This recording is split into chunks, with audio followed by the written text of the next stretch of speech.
Good morning, friends. I want to do one last reflection with you on this Isaiah chapter 9 idea, and that is that the Son that is given, the Prince of Peace, the Almighty God, the Everlasting Father, the Wonderful Counselor, the King whose government and peace will increase. It says that the zeal of the Lord Almighty, this is how the passage ends in verse 7, that the zeal of the Lord Almighty, the Lord of the armies, will accomplish this.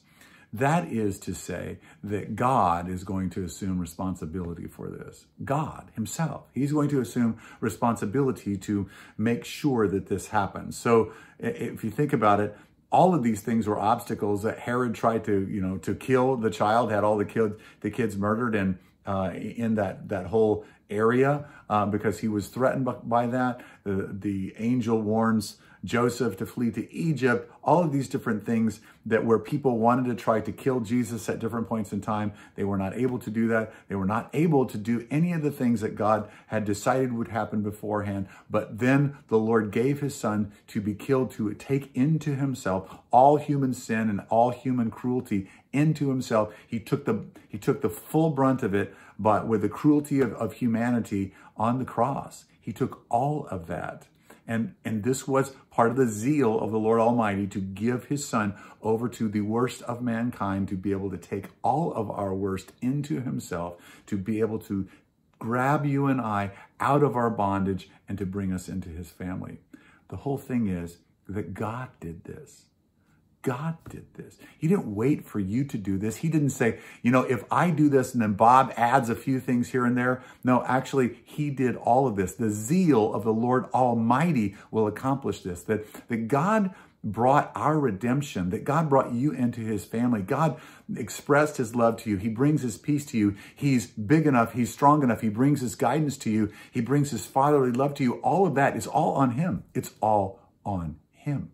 So it's his zeal. It's the things that are important to him that he is putting forward, that he is going forward with us. He wants us now to rest in the work that he has done in his Son. There's a work part of us, that we actually participate in this. But firstly, I think it's really important for you to submit yourself fully to the work that God has done of his own initiative, that God has done because he cares about you more than you ever thought and you ever cared about anyone in your entire life. God cares about you and loves you more, that you matter to God more than you ever thought possible.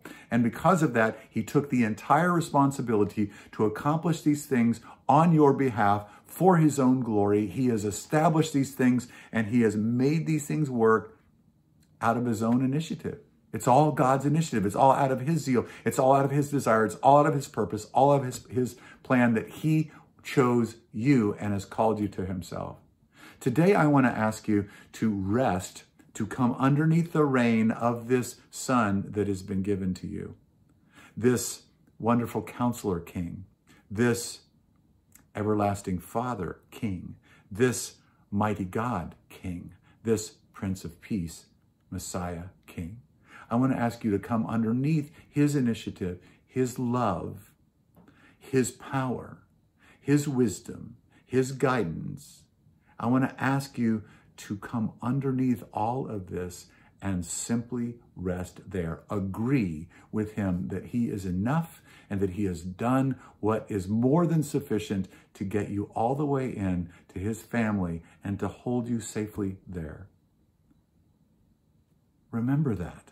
This is what God is inviting you and I into. And even as believers, we still have a responsibility to move in the rhythms of that economy and not get outside of that economy, not get outside of that care and look for care from every other source rather than God. That's the word for today. Reflect on that as we head into the new year. Reflect on these things as you experience God's love in a powerful, in a fresh, in a new way. I love you. I'm so grateful for you. I'm so grateful to be walking with you. God bless you.